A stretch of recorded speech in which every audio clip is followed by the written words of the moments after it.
Program yang sedang Anda dengarkan ini disiarkan Pro 3 RRI, Radio Berita Berjaringan Nasional dalam sesi Indonesia Menyapa Petang. Indonesia Menyapa.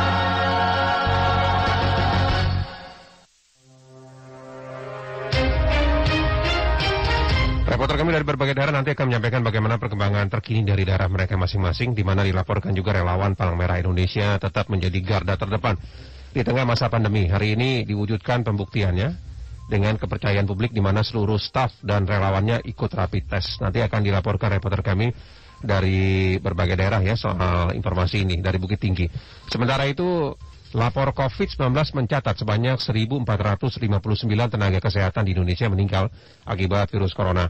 Hingga Rabu 21 Juli 2021, mayoritas tenaga kesehatan yang meninggal karena virus mematikan itu adalah dokter, yaitu sebanyak 545 orang.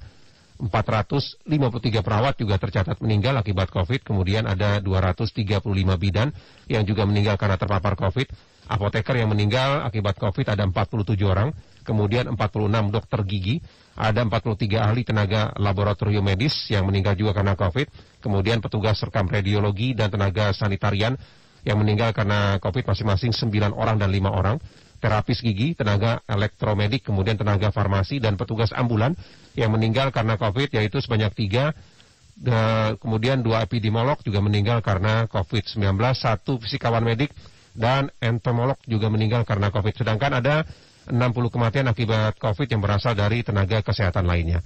Nah, ini informasi yang kami terima dari lapor COVID-19.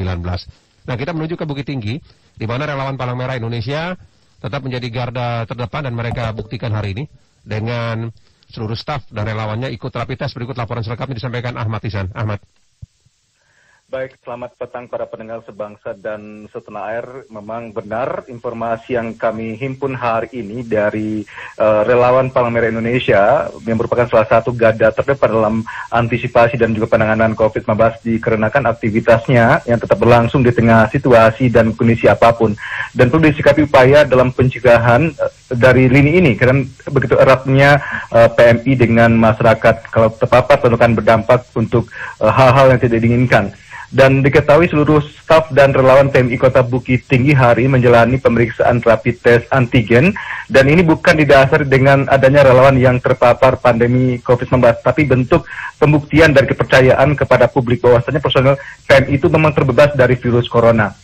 Hal itu disampaikan oleh Kepala Markas PMI Kota Bukit Tinggi Ahmad Jais kepada RRI di ruang kerjanya. Karena pihaknya akui aktivitas jajaran PMI tidak berkurang selama pandemi COVID-19. Guna menghindari stigma yang tidak diinginkan tadi, maka perlu dilakukan pemeriksaan dengan rapid test. Ada 35 orang yang menjalani tes rapid hari ini, dan hasil yang diperoleh semuanya non-reaktif. Dan dikatakan juga pendengar pelaksanaan rapid test terhadap staf dan relawan PMI Kota Bukit Tinggi ini mendapat dukungan dari pihak ketiga atau donatur. Jadi dana untuk pembiayaan rapid test itu disumbangkan dari donatur yang diperuntukkan semestinya oleh personil, tapi dari pihak PMI dikumpulkan dan dihimpun dan di pembiayaan untuk pelaksanaan rapid test hari ini. Jadi tidak menggunakan dana lainnya. Dan bagaimana PMI di Kota Bukit Tinggi tetap mengupayakan pelayanan yang maksimal termasuk untuk penanganan COVID-19 di mana pasien COVID pun bisa diantar oleh ambulan yang gratis diperuntukkan oleh PMI Kota Bukit Tinggi. Dan bukan hanya untuk warga Kota Bukit Tinggi, tapi PMI Kota Bukit Tinggi bisa memfasilitasi warga yang ada di Kecamatan Agam termasuk untuk pengantaran jenazah ke tempat pemeriksaan terakhir, kemudian pengisian tempat cuci tangan di fasilitas umum yang merupakan indikator dari protokol kesehatan di Bukit Tinggi khususnya. Berikut pernyataan Ahmad Jais yang diwawancarai RRI hari ini. Makanya kita akan tes rapid seluruhnya. Kenapa tidak dengan PCR? Kalau rapid kan memang hasilnya cepat keluar, tapi keakuratannya kan kurang dari 90%, Bapak. Betul sekali. Kita juga sudah koordinasi dengan RSUD, Bu Dr. Vera. Sebaiknya dirapi dulu. Kalau ada yang reaktif, baru kita rujuk ke RSUD untuk lakukan swab lanjutan PCR. Karena kalau dia tidak reaktif di rapid, pasiennya juga tidak akan reaktif. Terkadang yang reaktif di rapid itu kadang-kadang bisa positif negatif di PCR. Jadi untuk menghemat itu dan biar seperti kita tahu ya PCR cukup besar untuk Dan pendengar, menurut Ahmad Jais, ketidaknya pemeriksaan dengan rapid test ini dilakukan secara berkala dan berkesinambungan minimal 1 kali sebulan untuk membangun dan mempertahankan semangat kerja dari jajaran di lapangan hingga bermuara pada rasa aman dan nyaman kepada warga mendapatkan pelayanan sosial kemanusiaan dari PMI Kota Bukit Tinggi. Dan juga diketahui pendengar, PMI Kota Bukit Tinggi hingga hari ini sudah menyiapkan ruangan isolasi mandiri atau isoman jikalau ada relawan PMI Kota Bukit Tinggi yang terpapar virus corona. Demikian laporan langsung kami dari Kota Bukit Tinggi. Amelisa melaporkan kembali ke Pro 3 RRI Jakarta. Kilas Berita. Pendengar, PLN siap menjalankan keputusan pemerintah untuk kembali memperpanjang pemberian stimulus listrik bagi masyarakat kecil, industri, bisnis, dan sosial hingga Desember 2021. Stimulus listrik merupakan bentuk perlindungan sosial yang diberikan pemerintah kepada masyarakat di masa pemberlakuan pembatasan kegiatan masyarakat atau PPKM untuk mencegah penyebaran COVID-19. Informasi selengkapnya pendengar, Anda bisa baca di laman resmi kami, rri.co.id.